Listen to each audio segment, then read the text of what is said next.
pagiging tunay na treasure hunter, may mga iba't ibang teknik, paraan na dapat ninyong malaman para makakuha kayo ng mga kayamanan. Mahalaga ito para sa isang treasure hunter. Kaya tutok po kayo, panoorin po ninyo hanggang sa matapos ang bidyong ito, sapagkat ibabahagi ko sa inyo ang aking mga estratehiya para makahits din kayo.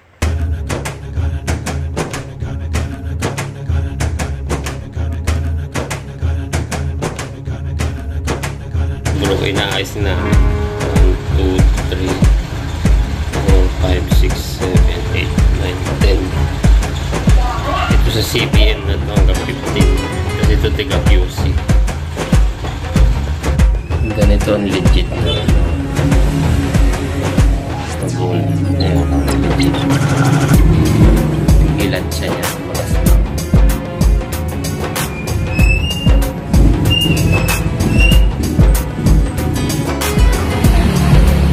Lahat kasi September 4 ito, bago lang ito talaga ito last February, pero ngayon lang lumabas sa system.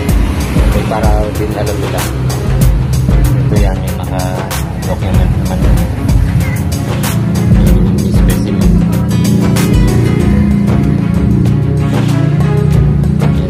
Ulitin ko yan, yung GI report number, pwede na lang i-check yan sa mismong website. Magandang araw po sa inyo lahat, mayong adlaw sa inyong tanan diha sa Kabisayaan ug Kamindanawan. Naimbag na adlaw kada kayo amin mga kakabsat tayo ng mga Ilocano. May adlaw gid sa inyo tanan dira sa Bacolod kag Iloilo sa aton mga kauturan na mga Ilonggo. Assalamualaikum warahmatullahi taala wabarakatuh. Luzon, Visayas, Mindanao hanggang Sabah. Tayo na naman po ay magbabalik sa isa na naman pong napakagandang topic natin pag-uusapan ngayon. Tungkol po ito sa mga iba't ibang estratehiya para makakuha ng kayamanan, mahalaga. Kaya panuurin po ninyo ito.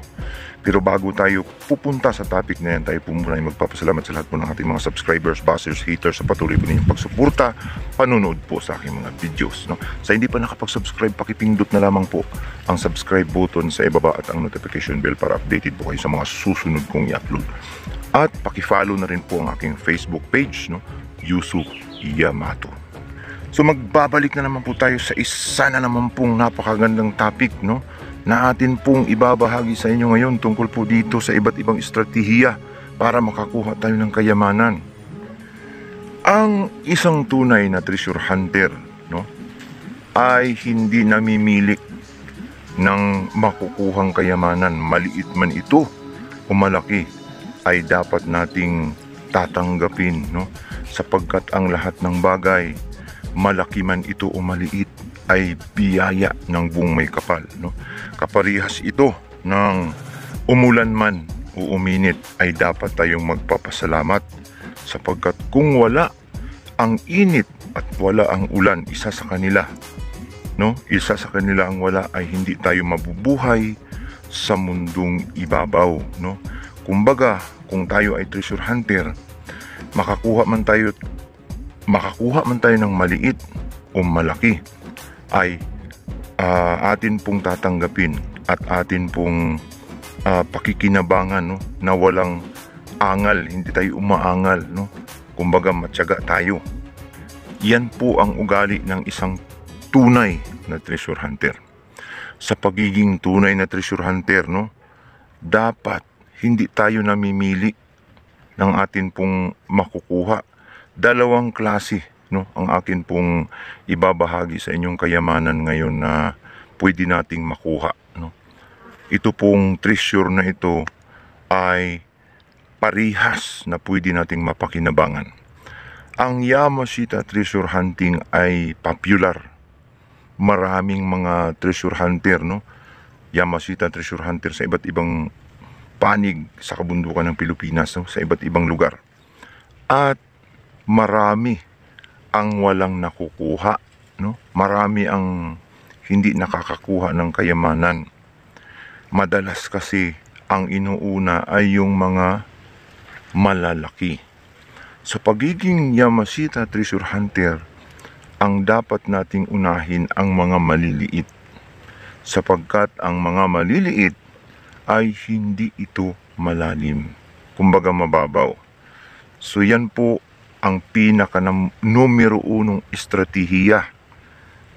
Kung alam natin na ito po ay malalim, ay wag na nating pangahasan ito. Unahin muna natin yung mga maliliit, no? Maliliit na deposito at may mga sign, markers ng mga mabababaw o maliliit na deposito na dapat natin pag-aralan. Pag-aralan muna natin ng maigi bago tayo sumuot o sumuong sa pagiging Yamashita Treasure Hunter. Bukod pa dyan, hindi lamang Yamashita Treasure ang nakabaon sa bansang Pilipinas, may mga mas nauna pa. Ito po ay ang mga treasure ng mga Chinese, mga Indians na unang dumating dito po sa bansang Pilipinas, no? Nabaon po ito dahil sa mga baha, no? Yung mga sa tagal ng panahon, yung tinirahan nilang mga lumang bahay, ang mga Kastila, mga treasure ng Kastila ay ibinabaon sa may puste ng lumang mga bahay, no? Marami po ang mga nakakakuha na mga construction worker na kung saan nagtatrabaho lamang sa construction, nakadali sila ng treasure ng mga banga na puno ng gold coins, no? Ang mga treasure kasi na mga mababaw ng mga Kastila, no? Isa sa mga mababaw ang treasure ng Kastila ay nagbabaon sila mismong sa kanilang loob ng bahay. Ito po ay karaniwan nga, no, sa pundasyon ng mga bahay nila at doon sa mga hagdanan nila, no, sa mga inaapakan, sa mga hagdanan or sa mga pusti nga, ulitin ko, yan po ang pinaglalagyan ng mga kayamanan ng mga Spaniards, no. Sa mga Chinese naman, no, yan ay binabaon nila, isinasama nila, no, sa mga libingan nila, ipinapadala doon sa mga yumaong mga bangkay, yung mga kayamanan. Kaya yung mga lugar na napagbaunan ng mga tao noong unang panahon ay may mga ipinapadalang mga gamit na napakaluma, ano, antiques at mga gintong bagay na kung saan nandoon sa kanilang pinaglagyan, no, kung saan sila nakabaon, no. Kaya marami sa ating mga kababayan, maging sa Jessica Suho, may mga nadidiscovering mga artifacts, no, mga gold na nakahalo doon sa bahayan o nalibingan ng tao, na kung saan doon ay may na-recover na mga kakaibang mga treasures. So yun po yung aking mga inuuna. Inuuna ko po yung mga mababaw o mga hindi malalim, no. Ginagamitan ko ng mga metal detectors na pang mababaw lang, no. Ordinaryong metal detectors, mura lang na sa Shopee. Kahit sa Shopee makakita ka ng mga magagandang klase, at sa Lazada, no. So pwede po yung gamitin ito pong mga metal detectors na ito na pang mababaw, mga gold coins, silver coins, mga antiques, no, mga iba't ibang kagamitan na mababaw ang pagkabaon. Yun po yung pinaka-target estratehiya na akin pong ginagawa. Then, kapag kayamanan naman na hindi nakabaon, no, pangalawang estratehiya ko ito, dalawang uri, no, may mga kayamanang hindi nakabaon. No? Hindi ito, maraming hindi nakakaalam na ang kayamanan ay hindi lamang nakabaon. Mayroong nasa mga bahay, mayroong nasa mga lumang tao, no, mga matatanda, na tangan-tangan pa nila doon sa kanilang mga ninuno, no, na mamana pa, na pwedeng mabibili, no. Pwede mong bilhin at kapag pumayag, pwedeng maibinta ng mahal. Sapagkat ang buy and sell, no, ay isang uri, no, isang uri ng treasure hunting. Hindi lamang ang paghuhukay, pati yung pamimili ng iba't ibang klasing mga lumang kagamitan, mga alahas, mga lumang ginto, na kung saan pwedeng mabibili ito sa mga kabahayan, no, sa iba't ibang lugar sa bansang Pilipinas ay pwede nating gagawin, no, para makachamba, no. May mga tao kasi sa iba't ibang lugar sa kabundukan na may mga lumang gamit na namamana pa nila doon pa sa mga sinaunang tao na ginto, mahalagang bagay o mga ibang klaseng kagamitan na kung saan may value, no? Antiques na pwedeng maibenta ng mahal. Mabibili mo ng mura, no? Pwedeng maibenta ng napakamahal kapag may certificate. Kaya hindi nila ito na ibibenta ng mahal kasi walang patunay. At kapag ito ay na-certify at napatunayan na milyon-milyon ang halaga sapagkat ito ay may mga history, may mga iba't ibang pinagkuha ng mga kwento, no, na kung saan mahalaga, mayroong mga diamonds pa na tangan-tangan ng mga sinaunang tao, mayroon pang mga ginto na lagayan ng mga nganga noong unang panahon, mga iba't ibang uri ng precious metals na kung saan namamana sa atin pong mga ninuno ay pwede yung mapakinabangan natin treasure na nakalutang sa itaas. Isa ring estratehiya na akin pong ginagawa ay yung pamimili ng mga sirang ginto. Ang mga sirang ginto kasi sa mga iba't ibang lugar sa mga probinsya, kapag isinanla ito ay hindi maisanla kasi sira. Ang pwede lang tinatanggap ng mga pawn shop ay mga buo. Pero hindi alam ng mga ibang tao na pwede itong tunawin, ang mga sirang alahas, buuhin at pwedeng ibenta ng per gramo.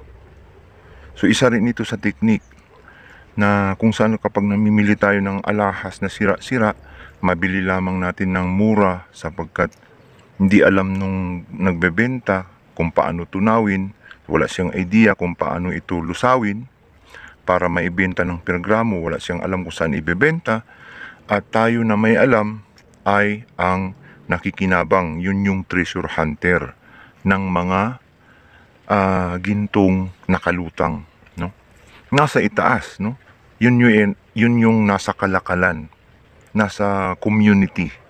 Yun po yung treasure hunter na kung saan legit, no, na hindi naghuhukay. Yan po yung aking estratehiya.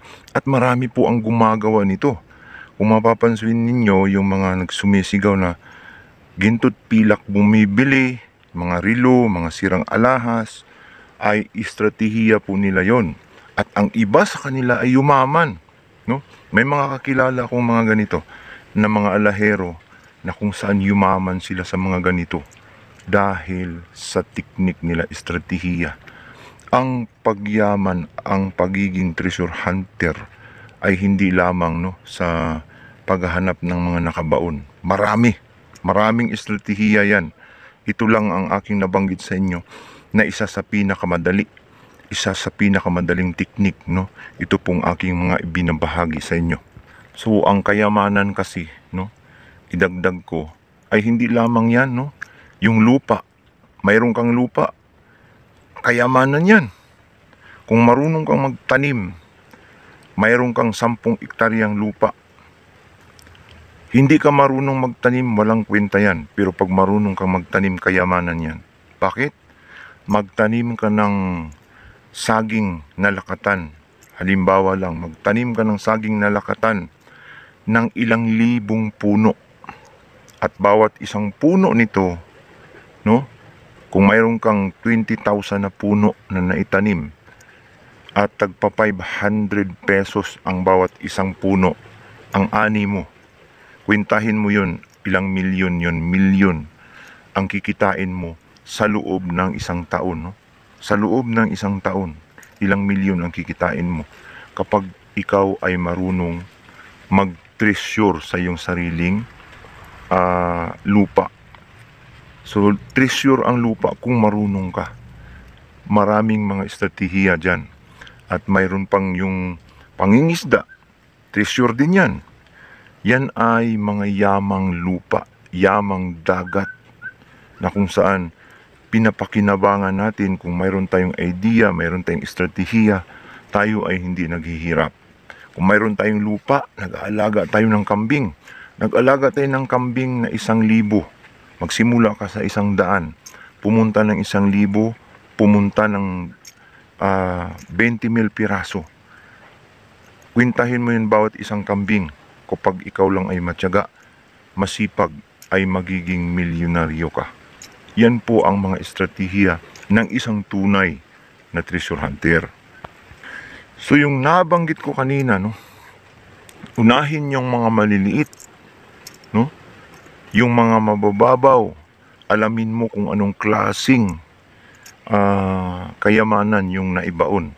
At yung pinakamainam nga, yung sinabi ko sa inyo, Spanish treasures, Chinese treasures, Indian treasures, na kung saan nakabaon lamang sa mga pusti ng mga lumang bahay. Sa Yamashita treasure, no, unahin yung mga mabababaw at iwanan muna yung mga malalalim.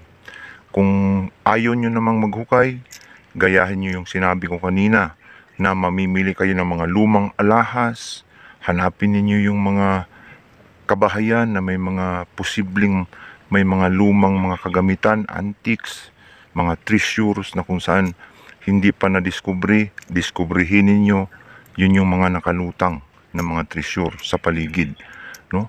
Matyaga lamang, no? Matiisin, at tayo ay magtatanggumpay, no? Kapag tayo po ay naghahanap, tsak na tayo ay makakahanap nga, no? Yun po yung muto ko. At ibinahagi ko sa inyo, no, ang aking teknik na kung paano ako makakakuha ng mga treasures, no? Hindi lamang kasi ang treasures na huhukay, marami sa paligid yan. So, sa mga nagsasabing wala tayong nakuha, marami tayong nakuha, bakit di tayo yumaman? Kahit hindi tayo mayaman, mayaman man o mahirap, basta tayo po ay nakikinabang, no, sa mundong ibabaw, healthy, malusog, walang sakit, ay okay na yun, no? Maliit man ang kayamanang ating pinapakinabangan na kukuha o malaki, ay parihas ang ating responsibilidad, no? Pantay, balance, no? Yan po ang tunay na treasure hunter, no? Nakakaintindi sa level ng kayamanang matatanggap natin sa buhay sa mundong ibabaw. Ang tandaan ninyo, ang inyong mga anak, inyong mga asawa, kaibigan, no, mga kapatid, ay treasure yan na nakapaligid sa inyo na dapat nating mapansin. So yan po, sana po ay nag-enjoy kayo. Nag-enjoy tayo dito po sa napakagandang topic na akin pong nabahagi sa inyo. Maraming salamat po.